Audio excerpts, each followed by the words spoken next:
In 1982, Alain Robert hung from a cliff in southern France, training without modern safety gear. Born in 1962 in Doha, he had already moved from local crags to demanding free solo routes on limestone walls.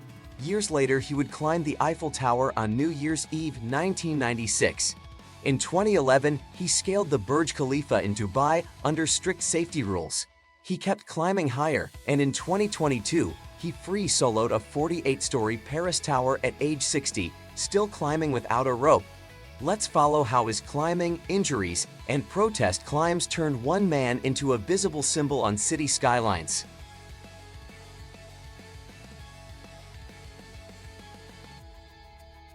Alain Robert was born on 7 August 1962 in Doha, a small town in central France. As a teenager in the late 1970s, he began climbing cliffs near his home, often training alone on steep limestone routes. Around that time, he focused on free solo rock climbs, using only shoes and chalk. His home crags became preparation for much larger future risks. By his late teens, he was attempting routes at the top level in France. This early training created the base for everything later and pushed him beyond local status in both difficulty and ambition.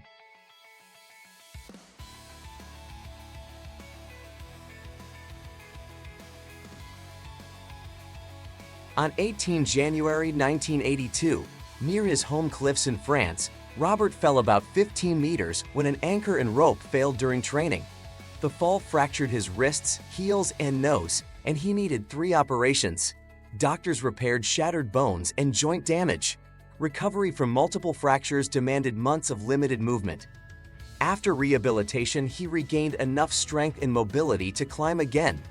That medical recovery made his later performances physically possible and showed he could return from severe damage despite lasting effects from his injuries.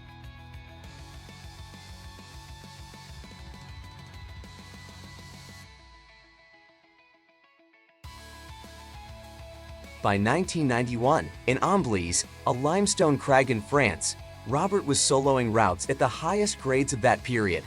That year he climbed Compilation, graded around 8 bits, without a rope. The ascent came at a time when the hardest roped climbs in the world were only slightly harder. Observers viewed it as close to the physical limit of the era. The difficulty was objective. These rock solos showed he could handle extreme sequences despite his injuries and persistent vertigo on some of the hardest routes then attempted without ropes.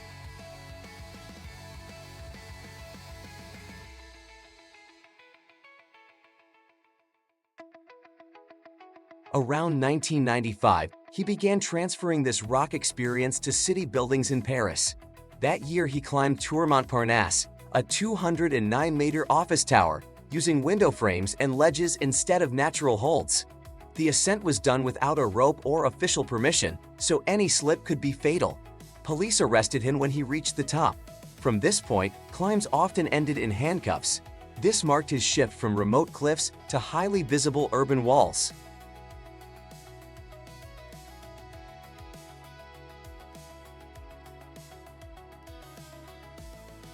In March 1997, he traveled to Kuala Lumpur to attempt the Petronas Twin Towers. He started up one of the 452-meter towers without permission, again climbing barehanded along the glass and steel. Security intervened at the 60th floor, about 28 floors from the top. He was arrested and taken into custody. The risk was clear.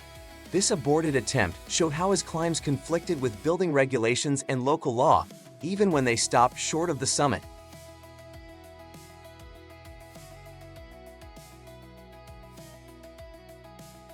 During 2004, while posing on a traffic light for an interview in Europe, Robert fell about 2 meters and badly injured an elbow. Doctors closed the wound with dozens of stitches. 1 month later, he traveled to Taipei to climb Taipei 101 during its opening week. At that time, it was the tallest skyscraper in the world. The contrast was stark.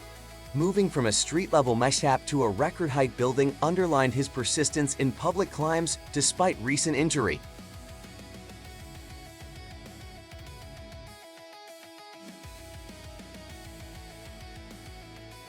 On 2 April 2009 in London, he climbed the Lloyd's building during the G20 summit.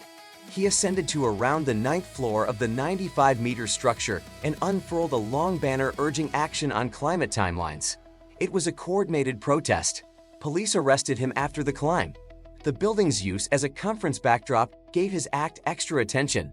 This became one of his clearest combinations of climbing skill, political messaging, and legal consequences.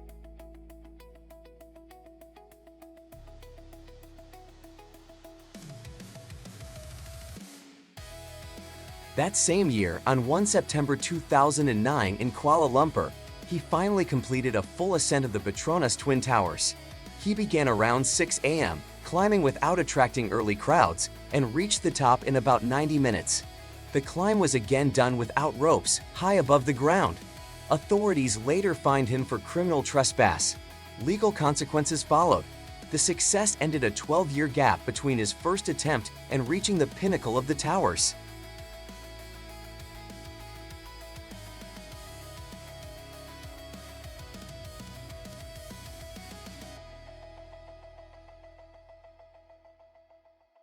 On 28 March 2011 in Dubai, Robert took on the 828-meter Burj Khalifa, then the tallest building in the world. Unlike most of his city climbs, he used a safety harness and equipment in line with local rules. The ascent lasted just over 6 hours. Even with the harness, he was exposed on the world's tallest tower. The height remained extreme despite the safety measures. Crowds gathered as he moved up the glass facade floor by floor. This climb linked his name to the most prominent skyscraper of the time and further increased his public profile.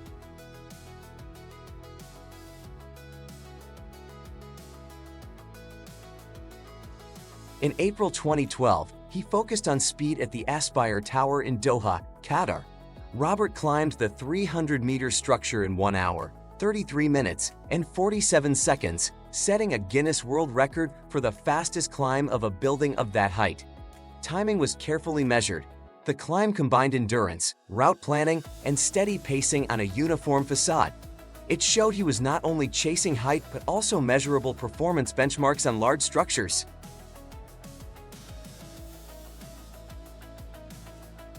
By March 2014, his urban climbs returned to the Paris business district. He ascended Tour Ariane, a 152-meter tower in La Défense, in about 45 minutes. Onlookers watched from below as he moved steadily up the exterior without ropes. Police waited at the top.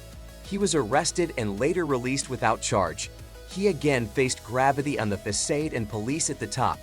This climb showed that 3 decades after his first accidents, he was still active on major office towers with the same bare-handed method.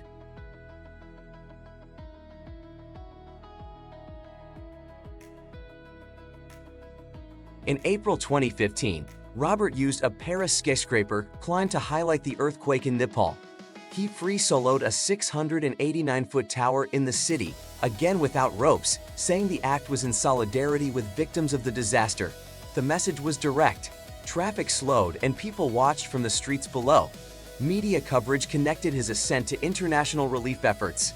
The climb brought the distant disaster into everyday public attention through a local, high-risk act.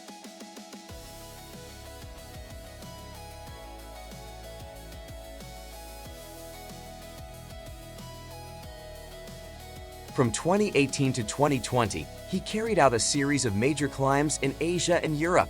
In 2018, he scaled the 123-story Lot World Tower in Seoul, one of the tallest buildings in South Korea. The next year, he climbed the GT International Tower in Makati, near Manila, and was arrested after descending. In 2019 and 2020, he also climbed skyscrapers in Hong Kong and Frankfurt, keeping his schedule crowded. He crossed continents to climb multiple tall towers within 2 years. These years kept his name in international headlines and showed continuing demand for his climbs.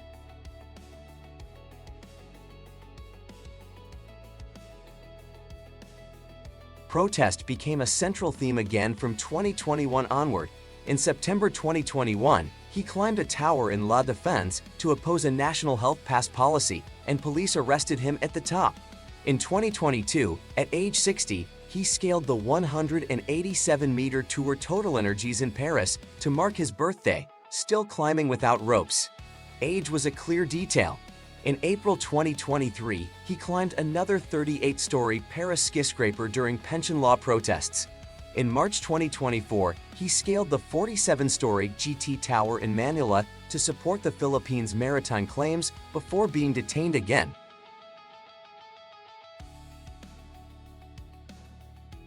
Over time, Alain Robert moved from local cliffs to extreme rock solos, then to barehanded ascents of some of the world's most visible buildings.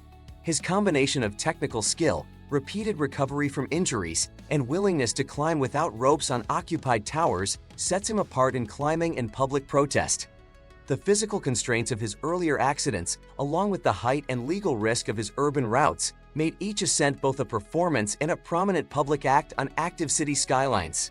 If you enjoyed the video, don't forget to like and subscribe so you don't miss what's next.